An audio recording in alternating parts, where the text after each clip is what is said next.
ये कहानी सीता माता कहती थी और श्री राम इसे सुना करते थे।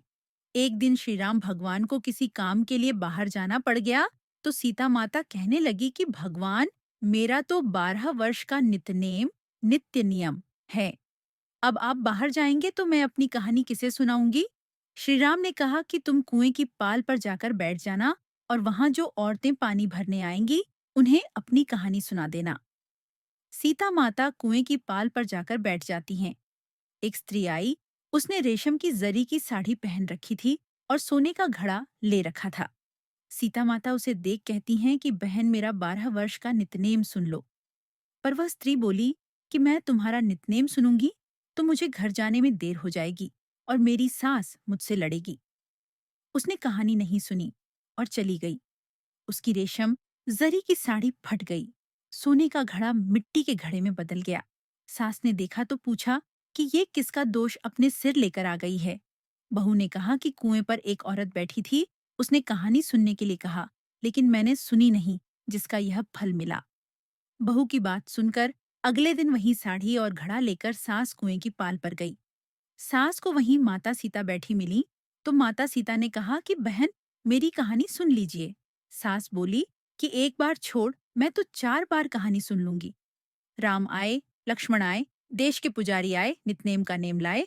आओ राम बैठो, राम तप्पी रसोई जियो राम, माखन मिश्री खाओ राम, दूध बताशा पियो राम, सूत के पल का मोठो राम, शाल दुशाला पोठो राम, शाल दुशाला ओढ़ो राम। जब बोलूं जब राम ही राम, राम संवारे सबके काम खाली, घर भंडार भरेंगे, सबका बेड़ा पार करेंगे। श्री राम जय जय राम। सास बोली कि बहन, कहानी तो बहुत अच्छी लगी। कहानी सुनकर सास घर चली गई और उसकी साड़ी फिर से रेशम जरी की बन गई। मिट्टी का घड़ा फिर सोने के घड़े में बदल गया। बहू कहने लगी, सासू माँ, आपने ये सब कैसे किया? सास ने कहा कि बहू, तू दोष लगा के आई थी और मैं अब दोष उतार कर आ रही हूँ। बहू ने फिर पूछा कि वह कुएं वाली स्त्री कौन है? सास बोली कि वे सीता माता थीं। वे पुराने से नया कर देती हैं, खाली घर में भंडार भर देती हैं। वह लक्ष्मी जी का वास घर में कर देती हैं। आदमी की जो भी इच्छा हो उसे पूरा कर देती हैं। बहू बोली कि ऐसी कहानी मुझे भी सुना दो। सास बोली कि ठीक है, तुम भी सुनो। और सास ने कहानी शुरू की। राम आए, लक्ष्मण आए, देश के पुजारी आए, नितनेम का नेम लाए।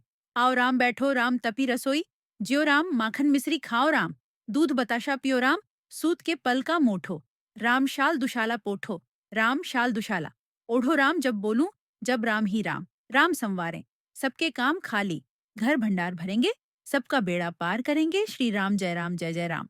कहानी सुनकर बहू बोली कि कहानी तो बहुत अच्छी है। सास ने कहा कि ठीक है, इस कहानी को रोज कहा करेंगे। अब सास बहू रोज सवेरे उठती, नहाती धोती और पूजा करने के बाद नितनेम की सीता की कहानी कहती। एक दिन उनके यहाँ एक पड़ोस की औरत आई और बोली कि बहन, जरा सी आंच देना तो। वह बोली कि आंच तो अभी हमने जलाई ही नहीं। पड़ोसन ने कहा कि तुम सुबह 4 बजे से उठकर क्या कर रही हो फिर? उन्होंने कहा कि सुबह उठकर हम पूजा करते हैं, फिर सीता माता की नितनेम की कहानी कहते हैं। पड़ोसन ने उनकी बात सुनकर फिर कहा कि सीता माता की कहानी कहने से तुम्हें क्या मिला? वे बोली कि इनकी कहानी कहने से घर में भंडार भर जाते हैं, सारे काम सिद्ध होते हैं, मन की इच्छा भी पूरी होती है। पड़ोसन कहती है कि बहन, इसी कहानी तो मुझे भी सुना दो फिर। वह बोली कि ठीक है, तुम भी यह कहानी सुन लो। राम आए, लक्ष्मण आए, देश के पुजारी आए, नितनेम का नेम लाए। आओ राम बैठो राम। सारी कहानी सुनने के बाद पड़ोसन कहने लगी, बहन, कहानी तो मुझे बहुत अच्छी लगी। अब वह पड़ोसन भी नितनेम सीता माता की कहानी कहने लगी। कहानी कहने से सीता माता ने पड़ोसन के भी भंडार भर दिए। अब तो पूरे मोहल्ले में नितनेम की कथा चल पड़ी। हर किसी की मनोकामना पूरी होने लगी। हे सीता माता, जैसे आपने उनके भंडार भरे, वैसे ही आप हमारे भी भंडार भरना। कहानी सुनने वाले के भी और कहानी कहने वाले के भी।